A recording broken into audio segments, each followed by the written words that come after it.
আমি পলিটিক্স করে চিন্তা করি না যে এখান থেকে আমার কিছু পাওয়ার বা চাওয়ার আছে। আমার চাওয়া পাওয়া সব আল্লাহর কাছে, আগেই বলেছি আপনাদের। শহীদ ভাই একটা কথা বললো না, আমি বিএনপি থেকে নমিনেশন চেয়েছিলাম। তাহলে কেন বিএনপি থেকে নমিনেশন না পেয়ে একজন বিএনপি ক্যান্ডিডেট আছে, তাহলে কি ইলেকশন করাটা ঠিক হলো? তাই না? ঠিক হলো না। কেন করলাম, কোশ্চেনটা আসে না, কেন করলাম? আপনি দেখেন আমাদের এই দেলোয়ার হোসেন সাহেব ভাই, দেলোয়ার ভাই দেখেন, উনি কিন্তু বুঝতেছেন ওনার নাম বলছে, কারণ কি উনি বিএনপির প্রচার সম্পাদক সম্ভবত, তাই না দেলোয়ার ভাই? উনি দেখেন স্ট্রোক করেছে, হসপিটালে ছিল, আমি আসবো শুনে কিন্তু চলে আসছে। তাহলে কি যে বিএনপির বর্তমান যারা পদে আছে বা পদে নাই, এরকম একটা বিশাল সংখ্যা ওনারা মনে করেন যে আমাকে ইলেকশন করতেই হবে। ওনারা আমাকে কিন্তু অনেকটা ফোর্স করে নিয়ে আসছে। আমি বাসায় শুক্রবারের মেহনতি মানুষের পাশে যখন দাঁড়াই কথা বলি, আমার শ্রমজীবী ভাইয়েরা, আমার শ্রমজীবী বোনেরা, ঠিক আছে, বা আমার মিডল ক্লাসের ভাই ও বোনেরা এবং বিভিন্ন উচ্চ শিক্ষিত মানুষ থেকে শুরু করে সমাজের সর্বস্তরের মানুষ বারবার বলেছে ইলেকশনটা করতেই হবে, তোমার করতেই হবে। কিন্তু আমি মনে করলাম যে ইলেকশনটা না করাটা বেটার ছিল। কিন্তু যখন আমি মনে করলাম যে যে যেটা ওন করে, সে যদি তার নেতা যদি তার লোকজনকে ধরে রাখতে না পারে, এই ব্যর্থতা তো অ্যাকচুয়ালি আমার না। আর আমি আসছি কিন্তু সাধারণ মানুষের কাজ করতে। আমি পলিটিক্স করে চিন্তা করি না যে এখান থেকে আমার কিছু পাওয়ার বা চাওয়ার আছে। আমার চাওয়া পাওয়া সব আল্লাহর কাছে, আগেই বলেছি আপনাদের। আমি আগেই বলেছি, কিন্তু প্রত্যেকটা বক্তব্যে বলি। কিন্তু আমি যত মানুষের সাথে মিশতেছি তত আমি একটু হতাশ হচ্ছি, কারণ বাংলাদেশে এত কাজ পেন্ডিং, মানে এত কাজ বাকি, এটা কতদিনে আসলে করা সম্ভব এটাও বোঝা মুশকিল। যে রাস্তায় যাই সেটাই ভাঙ্গা, তাই না? যে স্কুলে যাই সেই স্কুলে মাঠটা মাত্র 2 ট্রাক বালির জন্য হয়তো বা স্কুলের মাঠটা এবড়ো থেবড়ো। তো সব জায়গায় কিন্তু এই সমস্যাগুলো আছে। যে কোনো লোক কিন্তু একদিন এগুলো সমাধান করতে পারবে না, কিন্তু সমাধানটা তো হওয়া জরুরি। কারো না কারো তো এগুলো মন দিয়ে শুরু করতে হবে, কিন্তু সেই শুরুটা এখানে হচ্ছে না। আর আমি বাংলাদেশে স্পেশালি আমি দেখেছি আমাদের বাসাংশপুরের মেয়েরা, তাদের চিন্তাধারা অনেক উন্নত। প্রত্যেকটা বাড়িতে কিন্তু শিক্ষিত ছেলে মেয়ে অনেক বেশি আমাদের দেশে। আপনি দেখবেন যে বাংলাদেশ এখন যে রেজাল্ট আউট হয়, তার মধ্যে আমাদের বাসাংশপুর অনেক এগিয়ে আছে, টাঙ্গাইল ডিস্ট্রিক্ট এগিয়ে আছে।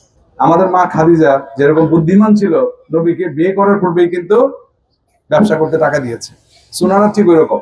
আমরা ঘরে ওনাদেরকে যত সম্মান দিব, আমরা কিন্তু তত শান্তিতে থাকবো। যত সম্মানের পরিমাণ বাড়াবেন, তত ছেলে মেয়ে উচ্চ শিক্ষিত হবে, তত ভালো করবে। আর এর রেজাল্ট কিন্তু আমরা পাবো। আর আমরা ছেলেরা একটু ফাঁকিবাজ আছি, এটা আমিও নিজেও আছি।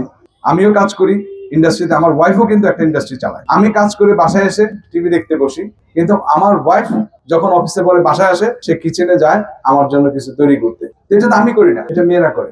মেয়েরা যে পরিমাণ স্যাক্রিফাইস ঘরের জন্য, বাসার জন্য, আমাদের জন্য করে, আমরা কিন্তু অতটা স্যাক্রিফাইস করি না।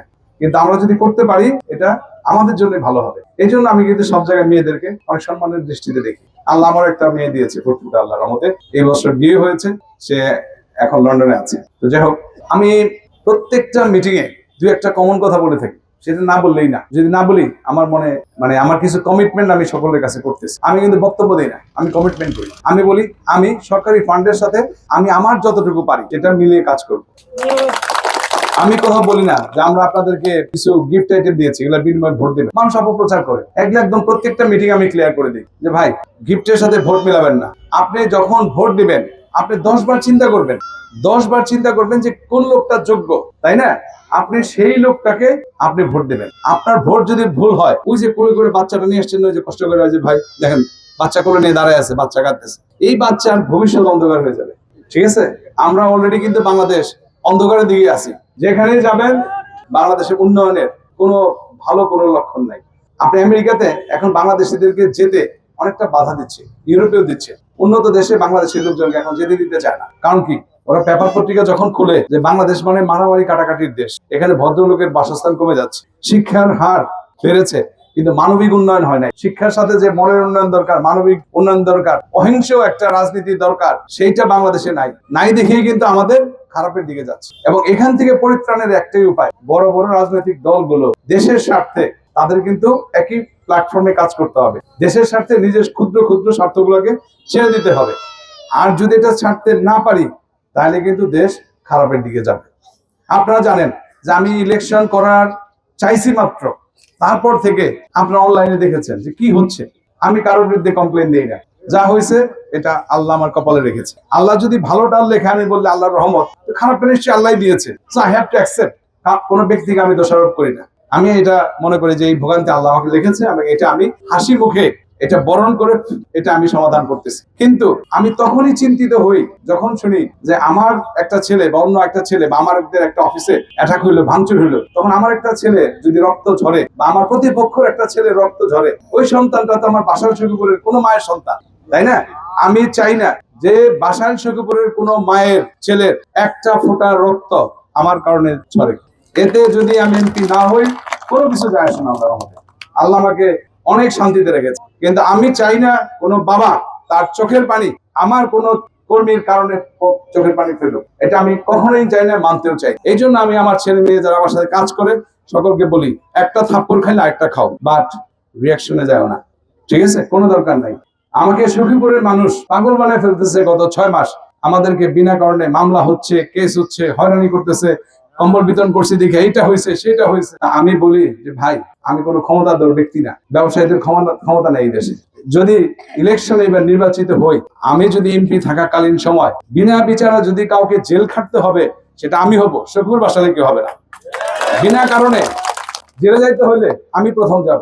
কোন সাধারণ মানুষকে বিনা কারণে একদিনের জন্য যদি গভর্নমেন্ট জেল খাটাইতে নেয়, আমি যদি প্রতিহত না করতে পারি, তাহলে আমি সসম্মানে চলে যাব, কিন্তু আমি নিজের থেকে কখনো এটা অ্যালাউ করবো না। আরেকটা কথা বলি, আমি এমপি হই আর না হই, আমি আপনাদের সাথে ভালোবাসার মায়ায় বন্ধনে আবদ্ধ হয়েছি। এই ভালোবাসার মায়া বন্ধন ছিড়বে না। আমি এমপি না হলেও বলেছি, বারবার আসবো আপনাদের কাছে, এমপি হলেও আসবো।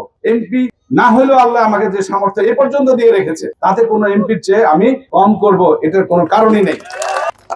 আমি মনে করি যে আমি মন খুলে মানুষের জন্য করতে চাই, খালি আল্লাহর কাছে দোয়া চাই যেন আল্লাহ তৌফিক দান করে, যেন আমি মন খুলে মানুষের জন্য করতে পারি।